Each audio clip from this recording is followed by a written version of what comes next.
Welcome to Offbeat Look with Camille Johnson on beauty, fashion, and hair. Hey guys, it's Camille, and today I am bringing you my most requested video ever. And yeah, I have read all of you guys' comments on Instagram and Tumblr and YouTube asking how I managed to keep my hair healthy even though I've bleached it a million times and dyed it so many different colors. And every time I see a comment like that, I always tell you guys I'm working on a video where I'm gonna explain it so I don't have to type it out like a million times, because that's what everyone always asks me. So I decided it would be best to just make it into a video so I didn't have to type out my lengthy response to every single person. So here we go. I've dyed my hair so many times. I've dyed it every single color of the rainbow, and every time before I put in a color I have to bleach it, because this is my natural hair color right here, like this basically black, and if you put a yellow on top of that, you put an orange, it's not gonna show up. It's not gonna show up at all unless you have a really dark color, you're in the sun, and there's like a lot of light, then you'll see a little shimmer of color, but you wouldn't really see anything. So you basically have to bleach the crap out of your hair if it's dark before you can put in any color. So I do that. I bleach it until it's basically white, which is very harsh because bleach is a very harsh chemical, and you don't really want to play around with bleach if you don't know what you're doing, because it definitely damages a lot of people's hair. A lot of people with curly hair have trouble dyeing their hair colors of the rainbow because they know that bleach is a really harsh chemical and it can ruin your hair, it can fry it, and it can mess up your curl pattern. But as you see, this is all my real hair.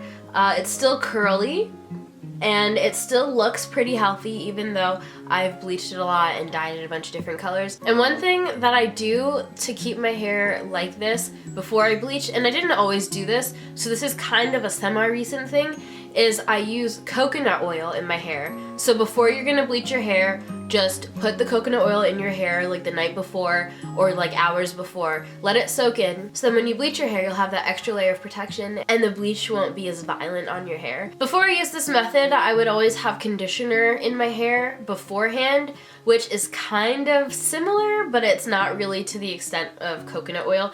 So I would like wash my hair, condition it, whatever. I don't rinse out the conditioner when I condition it, so I'd already have that in my hair. So that would be like a little bit of a buffer layer, but adding coconut oil is definitely a really good thing to do if you're gonna bleach your hair, especially if you're gonna bleach it more than once. Another thing I do to keep my hair from getting fried is that when I'm redoing my color, like let's say I have blue like on all of my hair, and then I wait like 3-4 weeks, it grows out, I have like an inch of regrowth, and I want to add more blue to that part, I'll only bleach the roots. So I'll be very careful and just paint on the bleach to however big the roots are, and just do that inch, just making sure that I don't get as much bleach as I can like on the rest of my hair. Like if I'm gonna redo that part blue, I'm not gonna bleach my whole head because there's no need to get any bleach on this part.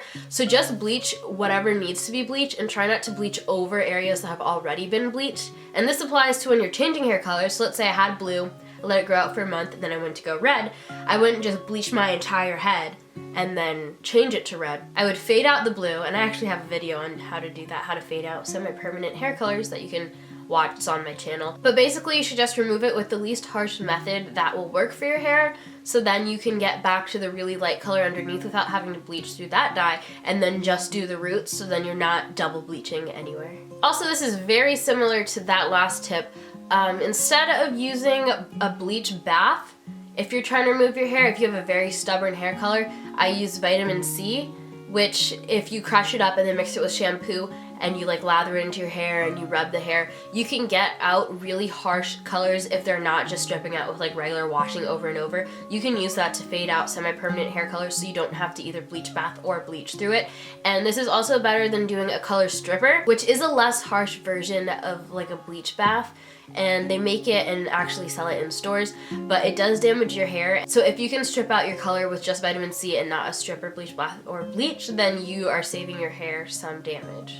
Another thing I do when I'm changing my hair colors is I wait for my hair to get back to a healthier state.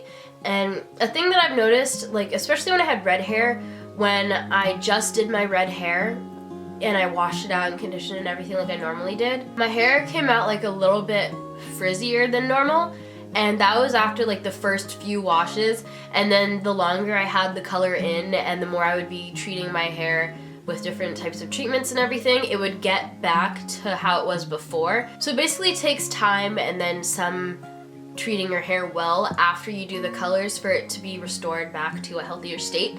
And that's what I would always wait for. I would wait for my hair to get to that healthier state again before changing colors, so I wouldn't be changing colors on damaged hair, because then that would be just like messing up the mess a little bit more. So just wait a little bit between colors if you can. And the same thing goes for bleaching. If you're gonna bleach your roots or whatever you're gonna do and it's gonna take 2 or 3 bleachings, just try and wait a little bit in between.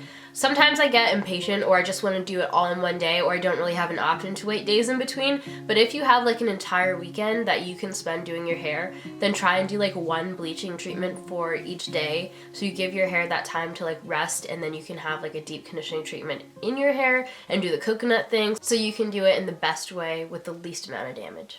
So you'll see this in my everyday hair routine when I show you what I do when I like wash and condition my hair, but I don't rinse out the conditioner out of my hair. What I do is I kind of leave it in, but when it's in my hair, it still has water and conditioner, so I'll squeeze it out. So then I squeeze out all the excess, but I don't actually rinse out the conditioner. And this tip is actually something that I started doing because I would always rinse out the conditioner, then put in leave-in conditioner. And I noticed it's kind of the same, like it's the same consistency, it kind of feels the same. So I just stopped rinsing out the regular conditioner one day, and it worked basically the same for me. So you can just skip the leave-in conditioner step.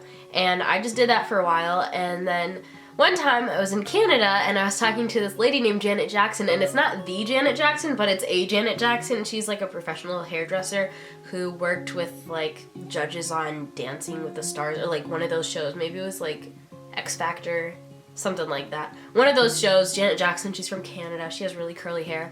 And she was telling me that I shouldn't rinse out my conditioner, and I was like, oh my gosh, I actually tried that before. So then ever since then, I've never turned back from doing that. So that's very helpful if you have bleached hair or you have color treated hair. You want to always have your hair as conditioned as possible. That's like the #1 thing you need to restore to your hair. If it's bleached or damaged or whatever, you need to restore the moisture. And another good way to restore that is to use oils in your hair. And you'll also see that I do this in my hair care video. I use different types of oils. I've been through a bunch of them. I've used argan oil, regular Blue Magic oil. I've used coconut oil. In this video that I use, the current stuff that I'm using, it's Indian hemp oil and African oil, which is basically like a combination of stuff. The main ingredient in there that I really seem to notice is the castor oil that's in there. So you can use a plethora of different oils. They all do different things, and in that video you can kind of see like what it does to my hair. And I actually did my hair today, and you can see that my hair is very shiny and looks very moisturized because of the oils that I put in it. And it's just a very good way to restore that natural oil to your hair, and a great way to define your curls whether or not you bleached your hair or colored it. It's just a great thing to do for curly hair. And speaking of oils, one thing that is amazing for bleached, dry, or damaged hair is hot oil treatments. And you don't even necessarily have to have it hot oil. You can have it warm oil, you can have it like a regular room temperature oil. But what I like to do is when I'm home, I'll get one of those like little glass bowls, and I'll pour some castor oil in there and then some extra virgin olive oil.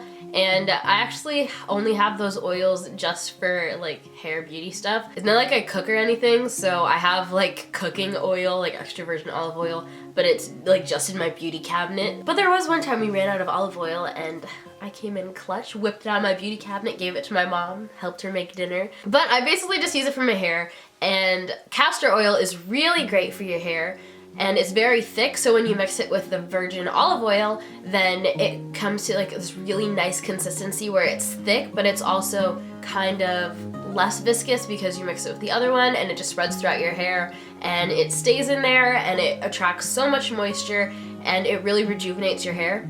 So I just warm it up in one of those little glass bowls, and then I put it all over in my hair, and I'll either like put my hair up in a bun and just leave it like that, or I'll put like a bag, like a shower cap or like a plastic bag around my hair to keep it all in. and I'll just leave it like that for like however long I can. Sometimes I'll do it the night before I know I'm gonna wash my hair, so I'll just put it in my hair and then wrap it up and then sleep on it so you don't get all the oil all over your bed. That would be kind of gross. You want to wrap it if you're gonna sleep in it.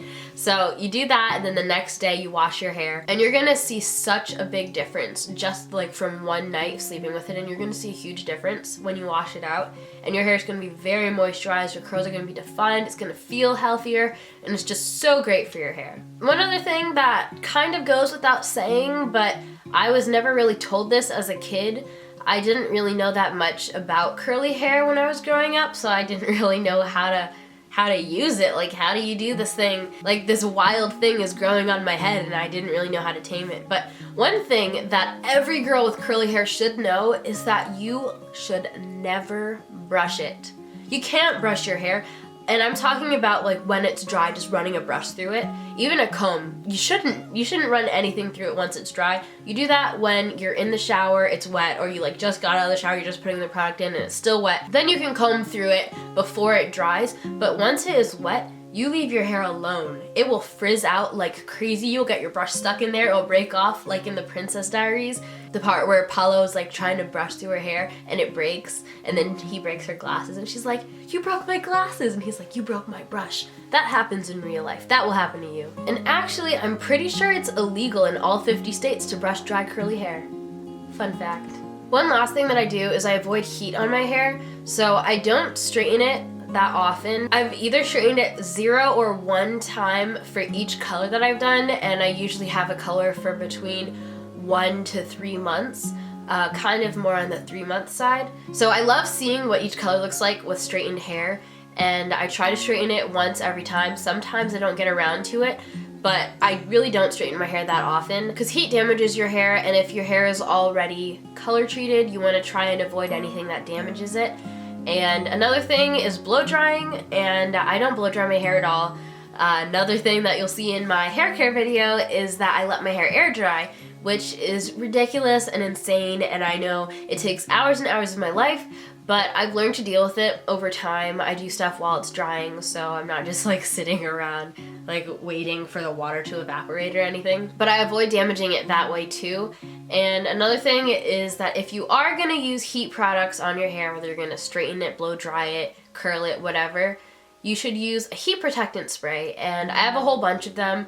I usually just buy one, use it, and then forget where I put it or like lose it or something, then I buy another one. So I have like a bunch of half-used ones, but I mean, they basically all work the same. You can't really gauge how well they work, so you kind of just have to rely on them and rely on what it says on the box and how many degrees it says it covers. But I've tried the one from Garnier, the Got to Be one, the Tresemme one, and the Suave one.